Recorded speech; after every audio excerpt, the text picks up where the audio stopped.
Bonjour, bonjour! Ici Dominique Labelle, physiothérapeute chez Accès Physio. Aujourd'hui, une capsule sur les tensions musculaires, les fameux nœuds musculaires qu'on entend très souvent parler. Donc, très souvent, j'entends des gens qui disent j'ai un nœud dans le dos, j'ai besoin de me faire masser.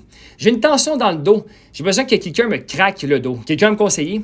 Presque à chaque jour, je me fais identifier, je me fais taguer dans des spolides, des forums, sur les réseaux sociaux, lorsque quelqu'un se cherche de l'aide pour diminuer des douleurs, diminuer des tensions, relâcher des nœuds musculaires, des tensions musculaires. Votre corps peut vous envoyer des signaux de douleur, vous faire sentir tendu, vous faire sentir raide. Souvent, on a trop tendance à croire que nos muscles sont la cause de la douleur. En fait, n'oublions pas que le rôle des muscles, c'est de créer de la tension.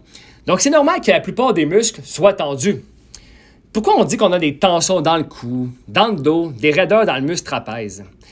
Est-ce qu'une raideur, c'est un muscle plus court? Non, pas nécessairement. Est-ce qu'une raideur, c'est un muscle plus dur, plus tendu? Non, pas nécessairement. Je vous invite d'ailleurs à lire l'étude qui sont citées dans la description de la publication de la vidéo.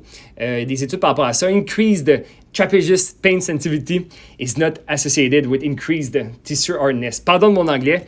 Donc, par exemple, une douleur au niveau du trapèze, par exemple, ce n'est pas associé nécessairement à un muscle qui est plus dur, plus tendu. Est-ce qu'une raideur, c'est une sensation désagréable, subjective? Oui, en effet. Donc, une raideur, c'est subjectif, c'est une sensation désagréable qui peut être causée par plusieurs choses en fait. Donc, qu'est-ce qui peut faire qu'on ressent une sensation de tension musculaire, de raideur? Ça peut être des faiblesses musculaires, par exemple. Donc, beaucoup de patients se plaignent de tension, beaucoup de gens se plaignent de tension musculaire dans le trapèze, dans le cou. Puis souvent, ces tensions-là sont causées par des muscles faibles. Masser le muscle faible peut aider sur le court terme, ça peut faire du bien. Mais pour avoir une meilleure amélioration sur les moyens et long termes, le muscle faible tendu doit être renforcé. Ce qui peut causer aussi cette sensation subjective-là, ça peut être par exemple des positions, des postures prolongées, ce qui peut amener une ischémie, donc un manque de circulation sanguine et d'oxygénation au tissu. Par exemple, avec le télétravail, le travail de bureau, la sédentarité, les postures prolongées, une ischémie peut amener des douleurs, des tensions. Une personne avec un mode de vie sédentaire, passif, quelqu'un qui ne bouge pas beaucoup, cette personne-là, souvent, pour diminuer les tensions, justement, a besoin de bouger, a besoin de traitements actifs, pas juste des traitements passifs. Donc, souvent, la sédentarité, le manque d'activité physique peut amener justement cette sensation-là de tension musculaire de nœud, par exemple. Sinon, une autre cause pourrait être aussi une sensibilisation centrale. Donc, un manque de sommeil, par exemple, l'état émotionnel, la dépression, la cigarette, l'anxiété, le manque d'activité physique, etc., ça peut favoriser l'apparition de douleur, diminuer la tolérance à la douleur et créer une sensation subjective de tension musculaire. Dans d'autres publications, je vais parler davantage justement comment entraîner les trapèzes. Ces muscles-là peuvent aider à relâcher les trapèzes. Donc, souvent, le muscle qui est tendu, on veut éviter de le travailler très, très souvent, mais en fait, pour plusieurs problématiques, surtout quand c'est très chronique, ça fait plus longtemps, ça persiste, on veut les travailler pour diminuer cette tension-là.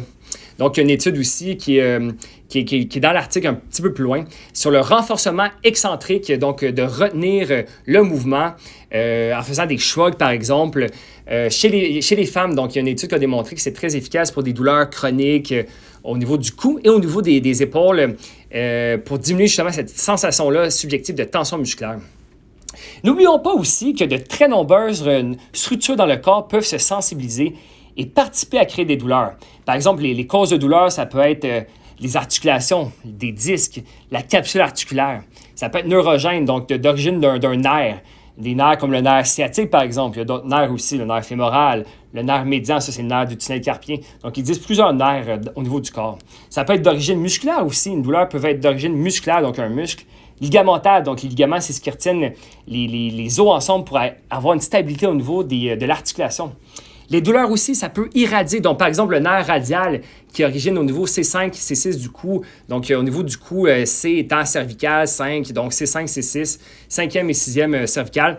Ça peut amener des douleurs à l'avant-bras. Donc, l'avant-bras peut être très, très bien. On peut ressentir des douleurs à l'avant-bras ça vient du cou, par exemple, au niveau du nerf radial ou dans le trajet du nerf radial. Les douleurs aussi peuvent être référées. Par exemple, une problématique au foie peut amener des douleurs à l'épaule droite. Un problème cardiaque, par exemple, une crise cardiaque, ça peut amener des douleurs à la mâchoire et à l'épaule gauche. Donc, ça, c'est vraiment plus au niveau médical, les médecins qui traitent ça. Donc, les organes et les structures peuvent référer des douleurs à un endroit différent de où est la structure, par exemple. Les douleurs sont aussi influencées par des facteurs psychologiques, les croyances, le passé des gens, les médicaments, le manque de sommeil. Par exemple, quelqu'un qui manque de sommeil, surtout de façon persistante, ça peut diminuer la tolérance à la douleur, diminuer le seuil de douleur. Le tabagisme aussi qui peut amener beaucoup de douleur au niveau dans le corps. Et le tabagisme, la cigarette fumée, ça limite beaucoup la guérison aussi. Donc, c'est très, très influencé par les habitudes de vie. Bref, c'est prouvé que les mobilisations, les manipulations en thérapie manuelle et les exercices qui visent à améliorer la coordination, la force, l'endurance de la musculature cervicale, ça peut aider les patients qui présentent des douleurs au cou et des patients qui ont des maux de tête venant du cou. C'est super important aussi l'éducation aux patients. Par exemple, l'intensité de la douleur n'est pas toujours reliée au dommage. Donc, par exemple, il y a des gens qui ont beaucoup d'arthrose, des hernies discales, tout ça, ils n'ont pas de douleur ou peu de douleur. Il y a des gens qui n'ont pas de dommage, par exemple, dans des résonances magnétiques, des radiographies, et qui ont beaucoup de douleur. Donc, l'intensité de la douleur n'est pas proportionnelle au dommage. Et c'est important, la promotion des saines habitudes de vie pour diminuer les douleurs. Donc, vous pouvez voir que la douleur, c'est multifactoriel, c'est causé par plusieurs choses. Il existe une certaine étude, on pourra en parler un peu plus tard, quelqu'un qui avait un clou qui avait traversé son pied lors d'un accident en construction, et le clou avait complètement traversé donc son soulier. Puis la personne criait de douleur, hurlait, il est allé à l'hôpital.